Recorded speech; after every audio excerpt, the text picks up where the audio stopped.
টাকা, যেটা মরছে ওটা হারাই দিস না, হাতে গুটি হারাই দে, মুসলিম আপনাকে ফ্রিজে করে রেখে দে, আমাদের টাকা পয়সা দেবে, এমনটা হওয়ার সম্ভাবনা ছিল। ঠিক না ভাই? ঘৃণা হয় কিনা মৃত ভাই বস্তু খাই না, কিন্তু আমাদের ঘৃণায় সুদের ভিতরে নাই, হারামের ভিতরে নাই, অন্যায়ভাবে কারো জমি দখল করে খায় এটা ঘৃণা নাই, অন্যের পকেট থেকে টাকা চিন্তা করে এনে খায় এটা ঘৃণা লাগে না, শুধু ঘৃণা লাগে মৃত ভাইয়ের বস্তু খাওয়াটা। ঠিক না? এটা হলো পাপীদের লক্ষণ। এটা কাদের লক্ষণ? পাপীদের লক্ষণ।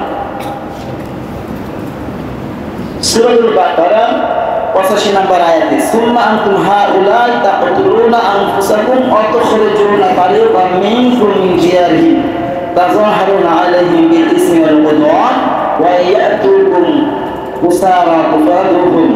এখানে বলা হয়েছে অতঃপর তোমরাই তো তারা যারা নিজেদেরকে হত্যা করেছো এবং তোমাদের মধ্য থেকে একটি দলকে তাদের ঘর থেকে বের করে দিয়েছিল।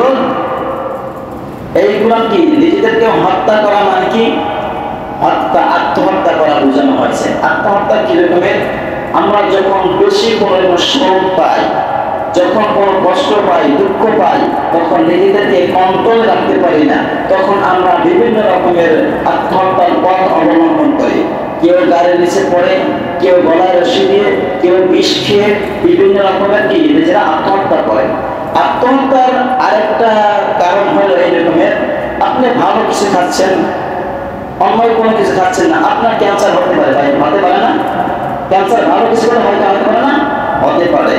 আপনি ভালো কিছু খাওয়ার পরে আপনার শরীরে যদি কোনো রোগ হয়, এটার জন্য আল্লাহর কাছে জবাব দিয়ে না করেন, আল্লাহ তাআলা নাও চাইতে পারেন, কিন্তু আপনি যখন কিছু খাবেন, উল্টা পাল্টা কিছু খাবেন, খাওয়ার পর আপনার শরীরে যখন কিছু দেখা দেবে, রোগ দেখা দেবে, এটা আত্মহত্যার শামিল। এটা কি? আত্মহত্যার শামিল। যেমন আপনি দেখবেন বিড়ি কোম্পানি, সিগারেটের কোম্পানি প্রথমে লেখেন কি ধূমপান স্বাস্থ্যের জন্য ক্ষতিকর, প্রথমে লেখছে, দেখেন না? এরপরে লেখছে ধূমপান হার্ট অ্যাটাক করে, ধূমপান ব্রেন স্ট্রোক করে, ধূমপান মৃত্যু ঘটায়। লিখে দেয় না ভাই? লিখে দিছে না? কোম্পানি কি দায়ী আছে? আওয়াজ দেন না ভাই, আছে? মহিলাদের মতন বিশ্বাস করেন কেন? মানুষের মতন বিশ্বাস করেন। তাহলে এই ব্যক্তির সত্য কথা বলে দিয়েছে, আপনি সিগারেট খাইবেন না, আপনার ক্ষতি হবে, তারপর আমরা খাই। ভুল করেন, কোম্পানির নাম আমাদের, কোম্পানিকে দোষ করতে পারবো? এই বেটা সত্য কথা বলে দিয়েছে। নবী করিম সাল্লাল্লাহু আলাইহি ওয়াসাল্লাম সেই 1000 বছর পূর্বে বলে দিয়েছেন, যে ব্যক্তি কালো জিরা খাবে, কি খাবে? কালো জিরা খাবে, আল্লাহ রাব্বুল আলামিন তাকে রোগ নিরাময় করবেন, শুধু মৃত্যু ব্যতীত। কি? মৃত্যু ব্যতীত। এই কথা আমরা জানি না কম বেশি সবাই? আজকে যদি জিজ্ঞাসা করা হয় সকালবেলা কে উঠে পড়ে কে কালো জিরা খাচ্ছেন, একজন পাওয়া যাবে না, আল্লাহ পাক দিতে পাওয়া যেতে পারে। ঠিক না?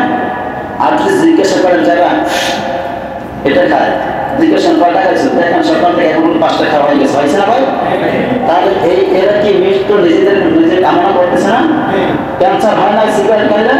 জর্দা, গুড়, তামাক এগুলো খাইলে ক্যান্সার হয় না? তাহলে এই যে আল্লাহ তাআলা বলছেন, তারা তো তারা নিজেদেরকে হত্যা করতে চাও, নিজেদেরকে হত্যা করতে চাও, আত্মহত্যা। আর যারা সত্য কথা বলে, যারা সত্যের পথে থাকে, আহ্বান করে, আল্লাহকে চিনাতে চায়, রবকে চিনাতে চায়, নবীকে চিনাতে চায়, নবীর পথ কোনটা সেটা মানুষকে বুঝাতে চায়, যখন এইটা বোঝানো হয়, যখন তারা উল্টা পাল্টা ব্যবসা বাণিজ্য করে, তাদের ব্যবসার উপর যখন আঘাত হানে, তখন মানুষ এরা পরিকল্পনা করে এই মোল্লাকে, এই লোকটাকে এইভাবে দেশ থেকে তাড়ানো যায়। ঠিক না?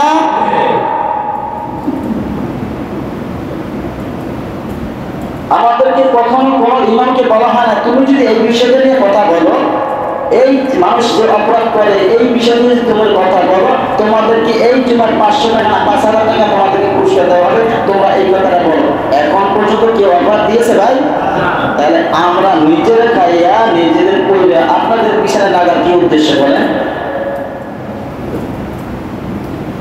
আল্লাহ রাব্বুল আলামিন ওয়াসান ইউহিব্বুল হাক্কা ওয়া ইউবতিনাল বাতিলা ওয়ালাউ কারিহাল মুজরিমুন ওয়ালাউ কারিহাল কাফিরুন।